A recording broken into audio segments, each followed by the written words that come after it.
Johnson & Johnson's experimental vaccine has failed to provide sufficient protection against HIV to young women in sub-Saharan Africa.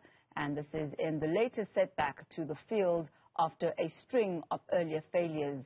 The mid-stage study called Imbokodo included 2,600 women participants across 5 southern African countries, where women as well as girls accounted for over 60% of all new HIV infections last year. Joining us about the latest update on the search to find an HIV/AIDS vaccine is President and CEO of the South African Medical Research Council, Professor Glenda Gray. Very good to have you with us this afternoon, Professor Gray. This must be quite a huge setback as far as the outcome of the Imbokodo study, it having found only to have a 25.2% vaccine efficacy. Where does this leave you now as far as trying to find a vaccine for HIV and AIDS? Certainly, this is a setback. We've had now 3 trials that haven't been successful, but this trial is slightly different to the others in that it's given us a small glimmer of hope. And what we need to do now is rapidly evaluate in this vaccine trial those women who were protected against those women who weren't, and try to understand what kind of immune responses were elicited, so that when we make a future HIV vaccine, we can aim to induce those kind of immune responses. You know, what this vaccine trial taught us is that HIV is a formidable virus. It's a formidable pathogen. And despite many decades of vaccine development, we still fully don't understand what we need to do to induce the immune response that will protect people. So no one normally is cured from HIV, so we don't have a human model that will help us and guide us to understand what kind of thing protects people from HIV. So with this 25.2%, it is some level of success. It's not 0%.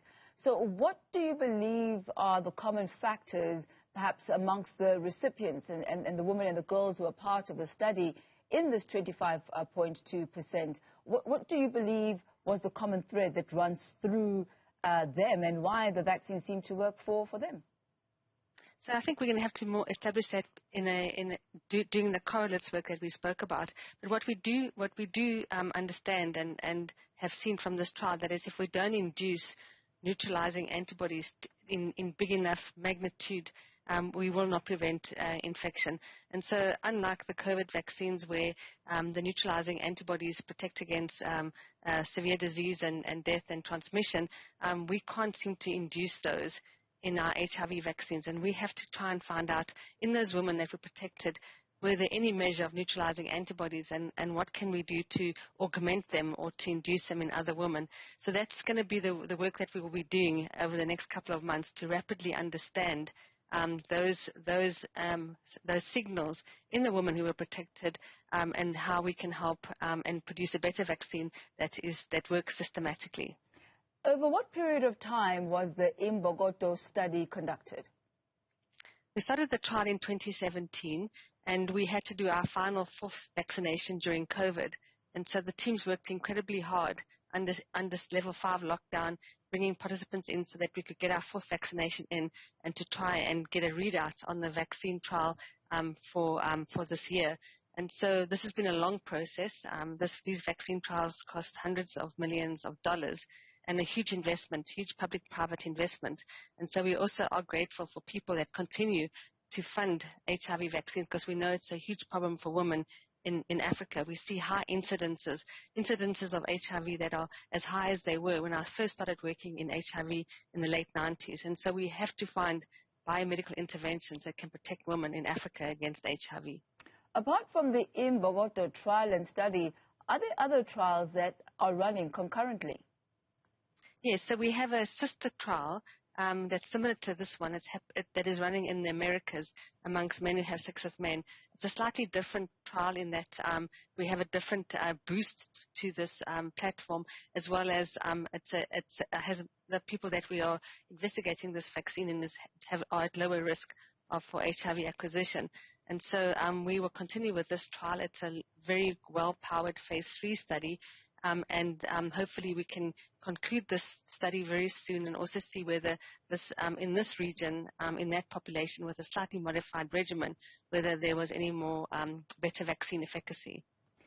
Over what period does one conduct a study of this nature? Imbokodo, you said, was from 2017. It's 2021 now, so a good 4 years. Is this an average period or duration for a study, or can these studies actually be done over shorter periods of time? Unfortunately, these studies can't be done under shorter periods of time.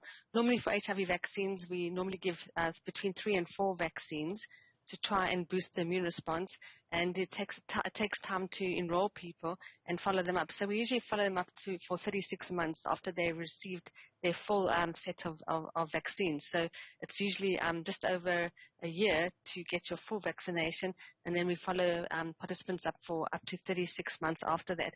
So it's a long process. We see women every 3 months take their HIV test, and as well as follow them up for safety. So it's a long, arduous process, and it takes much longer than other trials, because we have to try and induce an immune response that up until now we have not been successful in being able to induce. Professor Gray, this then leads me to my next question. I'm looking at the effort that's been put into finding a vaccine for HIV and AIDS. You're saying that one cannot really conduct a study in less than 4 years. And yet here we are sitting with the COVID-19 pandemic, and there's a vaccination that is being rolled out en masse that obviously, COVID-19 hasn't existed for even, 2 years or 3 years, and yet the vaccination is there. What has been different about the COVID-19 vaccination research process that makes it differ, or that makes it an exception to the period of time that one would normally need in order to have a credible study and a solution in the form of a vaccine?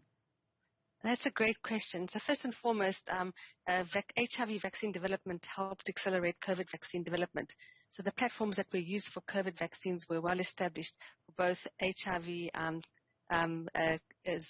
Ebola, Zika, and RSV. So we understand the platforms, and we adapted those platforms for coronavirus. The second thing is people can get cured from a coronavirus. So we know what the correlates of protection are, whereas no one has been naturally cured from HIV. So we're dealing with different pathogens, and so we don't know what it takes to cure someone from HIV, but we do know what it takes to cure someone from coronavirus. We also know that when we look at the COVID vaccines, what protected people were these high levels of neutralizing antibodies that were very easy to induce against the SARS-CoV-2 virus. However, we can't seem to induce those neutralizing antibodies from HIV.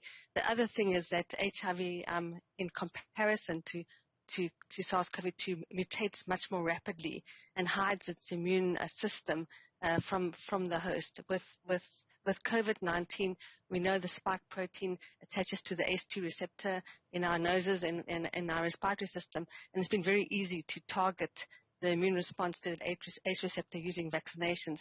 However, for HIV, we haven't been able to find a part of the envelope of the vaccine that is constant and doesn't evade the immune system. So that's a much more difficult and more formidable pathogen. So SARS-CoV-2 was much easier to develop, and also was assisted by the fact that we had been working on many vaccine platforms for HIV, and we could just adapt this not only for SARS-CoV-2 but also for Ebola and Zika. Professor Glenda Gray, thank you so much for your time and your in-depth explanation there. She is President and CEO of the South African Medical Research Council. So as far as finding a vaccine for HIV and AIDS is concerned, the studies, the search, the research continues, and this then marks the end of the Imbokodo trial and study, which featured 2,600 women and girls in sub-Saharan Africa. Unfortunately, not the type of results that they'd wanted, with a 25.2% success rate.